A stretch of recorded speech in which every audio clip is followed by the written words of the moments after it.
मौसमियाती तब्दीलियों ने इस वक्त पाकिस्तान को अपनी लपेट में लिया हुआ है और एक तखमीने के मुताबिक हालिया सैलाबों, ग्लेशियर्स के पिघलने और रिकॉर्ड बारिशों ने मुल्क को अरबों डॉलर का नुकसान पहुंचाया है।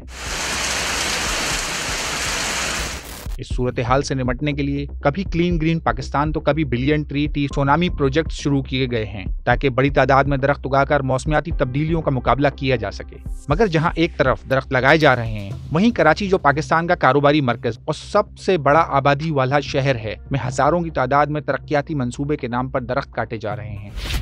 जहां आप रोड और बना रहे हो कंक्रीट, तो वहां हीट और आ रही है, और अगर दरख्त ज़्यादा होगा तो एक दरख्त की जो प्रेजेंस है वो एक शहर की दर्जा हरारत को 2 से 10 डिग्री ज़्यादा कर सकती है या कम कर सकती है। आइए आपको ये बताते हैं कि कराची में दरख्त क्यों काटे जा रहे हैं। सिंध हुकूमत ने एशियन डेवलपमेंट बैंक के ताउन से कराची में 27 किलोमीटर लंबे रेड लाइन बस मंसूबे का ऐलान किया है, जो कि मलिर हॉल्ट से शुरू होकर मलिर कैंट से होता हुआ यूनिवर्सिटी रोड पर आएगा और वहां से नुमाइश चौरंगी पर इख्तिताम पजीर होगा। इस प्रोजेक्ट के लिए एक अलग से ट्रैक बनाया जा रहा है जो कि सड़क के बीचों बीच चलेगा। ट्रैक को सड़क के बीच में बनाने के लिए मलिर हॉल्ट से लेकर नुमाइश चौरंगी तक मौजूद ग्रीन बेल्ट से तमाम दरख्त हटाए जा रहे हैं, जिनकी एशियन डेवलपमेंट बैंक के अंदाजे के मुताबिक तादाद 10,000 से ज्यादा है। ADB की जो स्टडी की गई थी उसके अंदर 23 से 24,000 दरख्त आइडेंटिफाई किए गए थे BRT के रूट पे।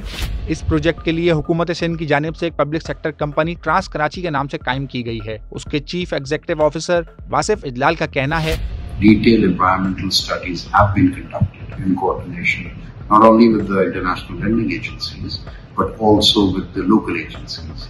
Most of the trees, in fact 80% of the existing trees are monocultures, which are detrimental to the environment of Karachi.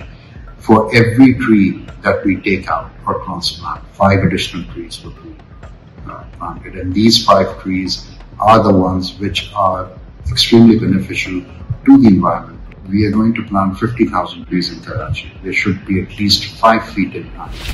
50,000 दरख्त कहाँ लगाए जाएंगे?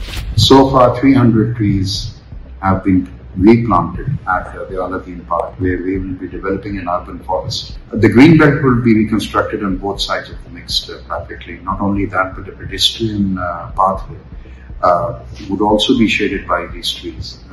अर्बन प्लानर सना रिजवान गोंदल की राय इस हवाले से कुछ मुख्तलिफ है। जो मसले पेश आए वो ये सबसे पहला है कि आप दरख्त को पहले काटोगे और फिर उसको नई दरख्त को आप प्लांट करोगे, तो आप तो सस्टेनेबिलिटी के तौर से सोच ही नहीं रहे हो, ये आपकी प्रायोरिटी नहीं है। क्योंकि एक दरख्त का आपको अगर वो जो फायदे चाहिए तो आपको तकरीबन 10 साल इंतजार करना होगा कि वो दरख्त पहले मैच्योर हो, क्योंकि जिन दरख्त की उम्र ज्यादा होती है वो ही दरख्त आपको ये फायदे पहुंचा सकते हैं एक शहर के अंदर। हुकूमत सिंध का ये मंसूबा जहां कराची के अवाम के लिए कई सालों बाद बेहतर सफरी सहूलियात फराहम कर सकता है, वहीं ये भी देखना जरूरी है कि कराची, जिसका शुमार दुनिया के सबसे ज्यादा आलूदा शहरों में होता है, को मजीद तबाही से बचाया जा सके। कहीं ये ना हो कि इंसान तामीरात तो करता चला जाए मगर उसमें रहने के लिए लोग मयसर ना हो।